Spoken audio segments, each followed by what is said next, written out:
Biz heç vaxt əbədi düşmən ola bilmərik. Erməni ölənə qədər bizim düşmənimizdir.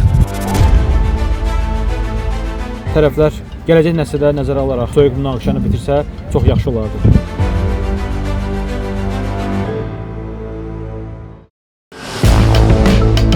...44 günlük vətən müharibəsindən sonra Azərbaycan və Ermənistan arasındakı sülh prosesi yeni mərhələyə qədəm qoyub. Artıq hər iki ölkənin vətəndaş cəmiyyəti nümayəndələri sülh prosesinə dair birbaşa müzakirələr aparırlar.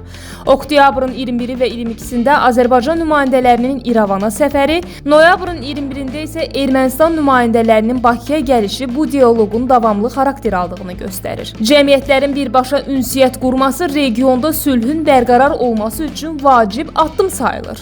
Məhz bu mövzuda ictimai rəyin necə olduğunu öyrənmək üçün paytaxt sakinləri arasında sorğu keçirdik. Şübhəsiz ki, əgər sülh olsa, əlaqələr də olmalıdır, tənzimləməlidir. İnsanlar arasında mütləq surətdə münasibətlər yaranmalıdır. Tarix boyu 100 illik müharibələr olub. Həmin xalqlar, həmin dövlətlər bir-birinə düşmən olmayıblar ki, ömürləri boyu. Sonra barışıblar. Və təbii ki, burada da barışıq lazımdır. Bir vətəndaş olaraq bu məsələyə mən qəti qarşıyam. Çünki barışıq olmamalıdır. Erməni ölənə qədər bizim düşmənimizdir. Heç bir fikrim yoxdur xanım. Təəssüf ki, üzr istəyirəm. Məsələn, bunu Xeyr, heç bir fikrim yoxdur. Heç sizdən eşitdim. Xəbərləri çox takip eləmirəm ona görə. Bir Azərbaycanlı gənc olaraq istəyərdim ki, təbii ki, tərəflər arasındakı bu isti münasibət davam eləsin. Bu bir qədər çətin həzm olunan bir məsələdir, amma düşünürəm ki, tərəflər gələcək nəsilləri nəzərə alaraq aralarındakı bu soyuq münaqişəni bitirsə çox yaxşı olardı. Biz onlara qarşı dostluq eləyə bilmərik heç vaxt. Sadəcə təzədən müharibə olmasını istəmərəm yenidən. Yəni müharibə olmasın, amma dostluq da olmasın. Yəni dostluq lazım deyil. Mən elə fikirləşirəm. Alışdıyram. Ona görə ki, biz heç vaxt əbədi düşmən ola bilmərik. Düzdür, bizim çox ağır itkilərimiz olubdur. Allah rəhmət eləsin, şəhidlərimiz oldu, qazilərimiz var. Tarix boyu nə qədər böyük müharibələr olub və xalqlar o nəticə ilə yaşasalar, onda gərək bugün heç bir dövlət, heç bir millət bir-birindən nə əməkdaşlıq eləyə, hansısa bir əlaqə saxlaya, hamı bir-birinə düşmən olar. Məncə sülh olmalıdır. Yəni müharibə ömrü boyu davam eləyəcək deyil. Hamımız onu yaxşı başa düşürük. Hər bir dövlətdə sülh olanda daha firavan həyat olur. Ona görə mən sülhün tərəfdarıyam. Münasibətim bizim Ermənistanla uzun müddətli düşmənçiliyimizə baxaraq, yəni onların bizə etdiklərinə baxaraq mən sülhə razı deyiləm.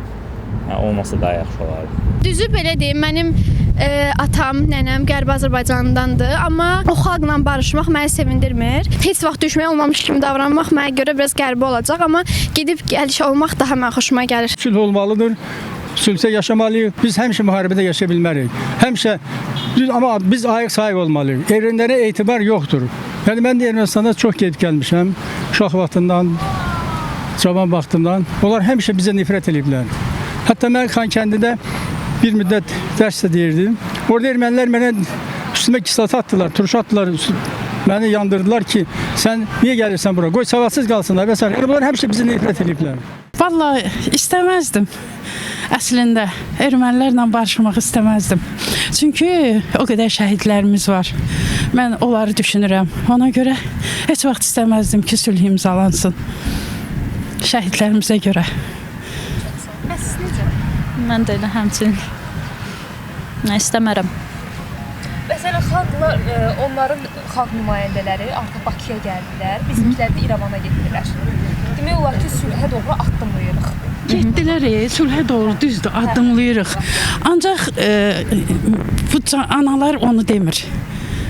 Anaların ürəyi, o qədər gözü yaşlı qaldı, gözəl oğlanlarımız getdi.